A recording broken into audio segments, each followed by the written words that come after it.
If you haven't started planning for 2025, what are you doing? My name is makayjanai and welcome to my channel. Welcome back if you've been here. Today we are going to be talking about my planners, the planners I've got in my plans for 2025 because it is quickly approaching. For the past 2 years, I've been using the Orange Circle Studio planner. I love this planner. In this planner, you get your two-sided folder. They also have like a goal tracker and a budget planner. As you can see, I didn't use it, but it's there. There's a budget planner in there and there's a goal tracker in there. And I feel like when a lot of people get like planners and stuff like this, we don't really pay attention. We don't use the stuff that they give to us. Anyway, the reason I like this planner is because of all the space that's available in it. So these, you have space to write in them, and on the sides they have a notes area. The sections for you to write are so big. I like that there's no lines in it and that there's just a lot of space for you to fill in. Since I have been using this planner for the last 2 years, I thought, why not switch it up? Why not switch it up? So I went to Target. I didn't go to Target. I ordered this offline off the Target app. And I got the everygirl 30-day challenge planner. I'm super excited about using this planner. It is much smaller than a plan. Not much. Y'all can see the difference. But it is smaller than a planner that I would use normally. But because it is a 30-day challenge planner, I wanted to give it a try and see how I was going to be able to use it this year. So I'm going to give you an overview of what is in this planner and what to expect with it. The planner, first, it comes with these stickers. All these stickers, they have your doctor's appointments, your birthdays, all of that stuff. For those of you that like to use stickers, I know I do. And it does come with, this is paper, but it does come with like a two-sided folder for you to put things in. The part that I'm most excited about to tell y'all, so when you open this planner, it has a how to use. When you open it, it has a how to use, and it gives you 7 steps on or what to do, what is this planner for, and how to use it. And then you go to the next side, and each month it has a different focus for you to use. So for January, it's finance. For February, it's physical health. For March, you have career. April is organization. May is mental health. June, digital wellness, which most of us do not focus on. July is for your hobbies. August is for your style. September is for home and decor. October, intelligence and growth. November is relationships. And December is self-care. So for each of these months, they're going to give you something to focus on, and then it has like a little paragraph for you describing what this challenge is, or the category of this challenge. Now on the next page, what it's going to do is give you space to write down what you specifically want to focus on. I like that they don't just they give you a category to focus on, but they don't give you the goal itself. You know what you have going on in your life and you know what your goals are, so you're going to be able to set up that goal for yourself. Now, they do give you little ideas. So like, let's say, oh, I don't know what January is finance. I don't know what exactly to focus on. Well, you can track your spending daily. You can earn extra money this month by selling stuff. You can set up monthly budgets for the year.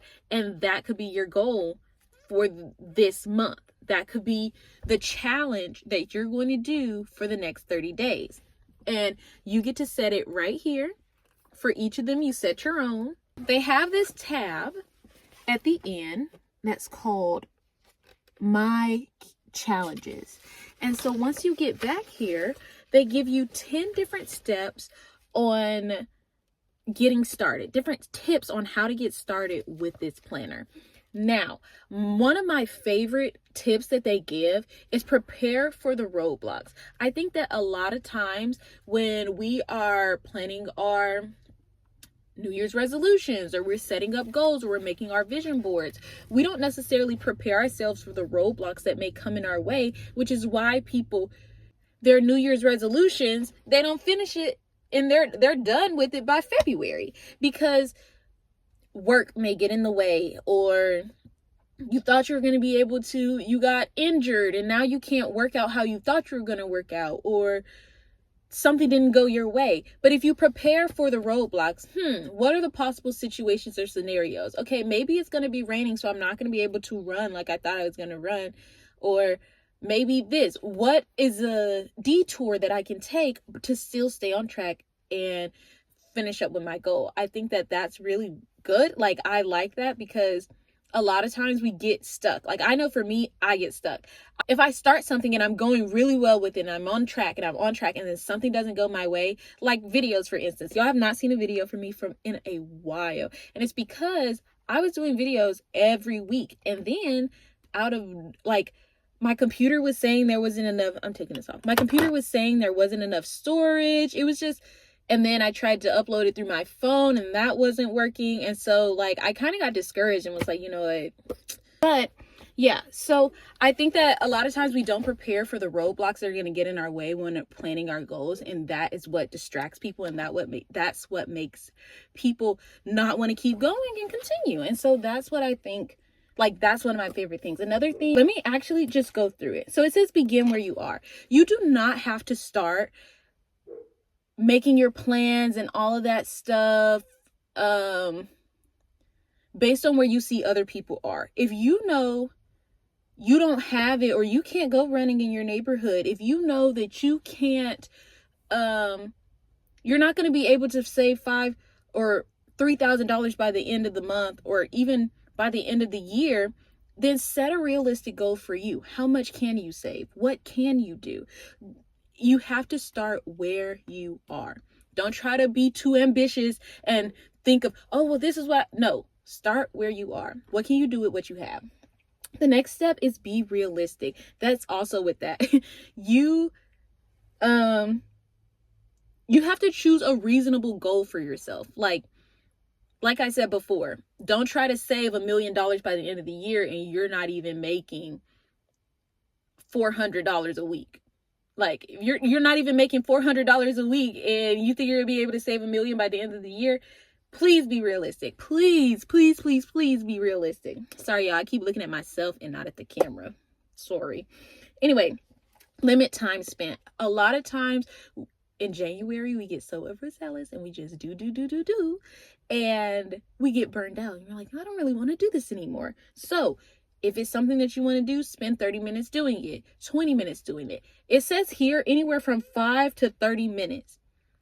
You want to spend quiet time with God. You know, at the point that you're in right now, you do not have 30 minutes. We got time. We got 30 minutes. But you start small. Start with a minute. Start with 2 minutes. Start with 5 minutes. And build upon that. It's not just going to come out of nowhere. Your patience is not just going to come out of nowhere. So describe your challenge. That one is really good because it's like you need to go in depth. If you don't have the specifics of everything, time, place, what does it say on here? You need the day, the time, when you're going to do it, where you're going to do it, with whom you're going to do it, all of that. You need to know. You need to be very specific, because if this is something that you really want to do, you need to factor in everything. I think a lot of times people are very vague with what they want. And because it's vague, then you're like, I can really do anything. I don't really have to do this. And you can justify not doing it. So the next thing is consider your why. Why are you doing this? Where do you want to be in the end? Begin with the end in mind. The 7 Habits of Highly Effective Teens. I read that in middle school. It's a really good book. I'm going to read the 7 Habits of Highly Effective People. But yeah, you need to begin with the end in mind. Where do you want to be?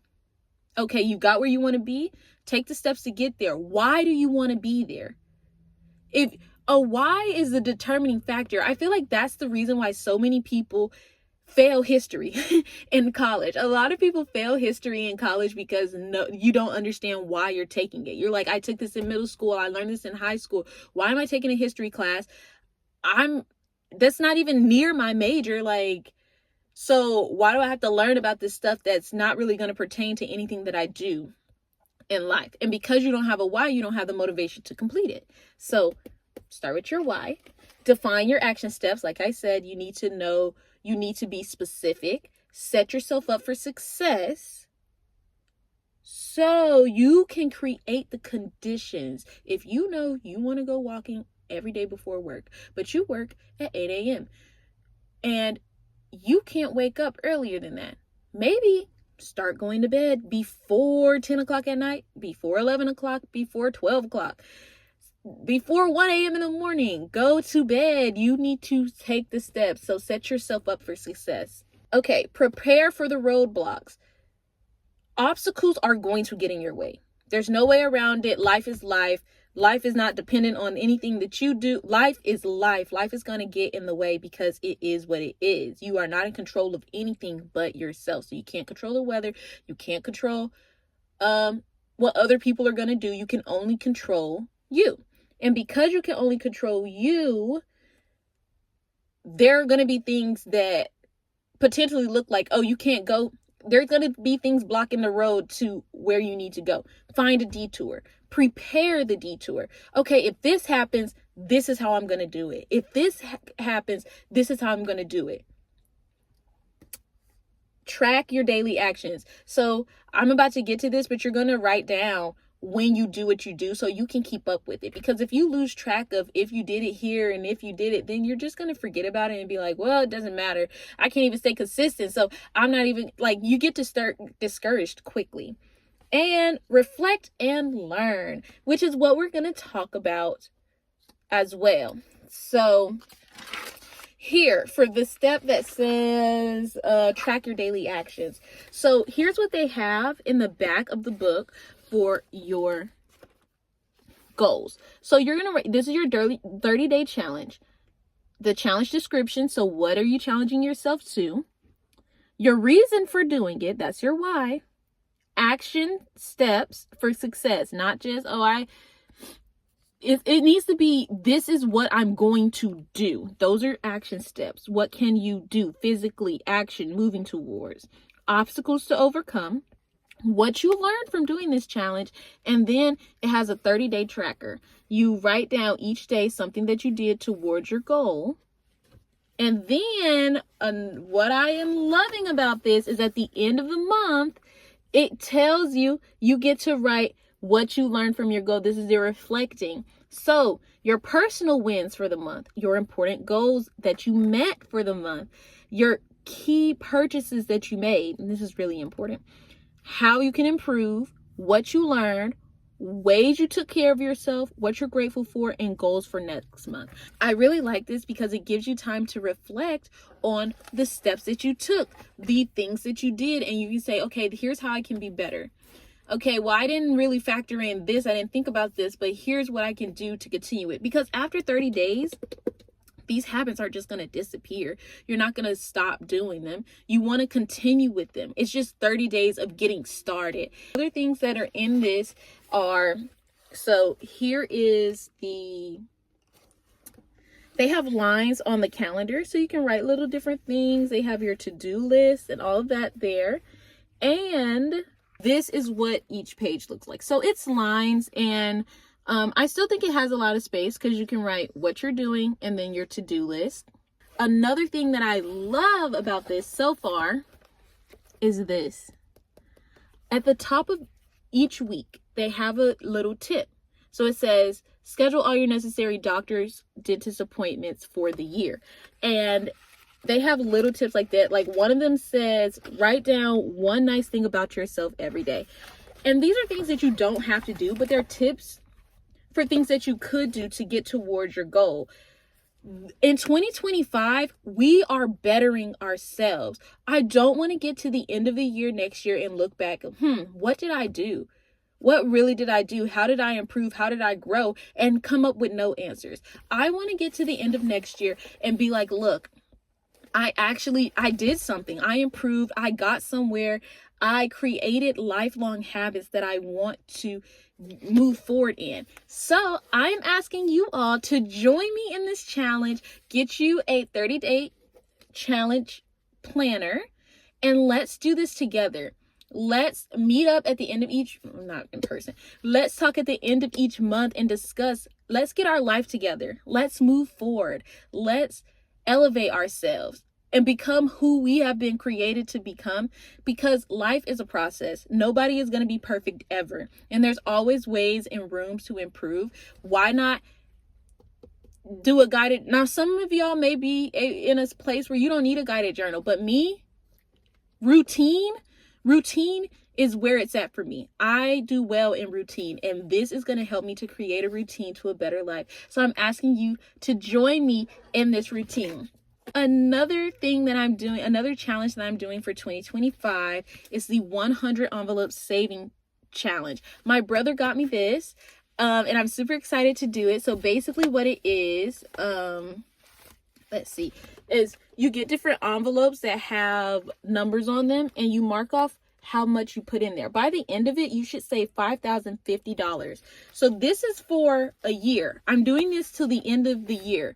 So anytime I get any money, anytime that I get cash back or anything like that, I'm putting it in here and saving it up. Mind you, this is not a oh, I need money, let me grab it out of there. No, this is savings. You do not touch this. So this is another challenge that I'm doing this year, and y'all can join me on that. But most importantly, the challenge that I'm really focused on is this 30-day challenge for 12 months.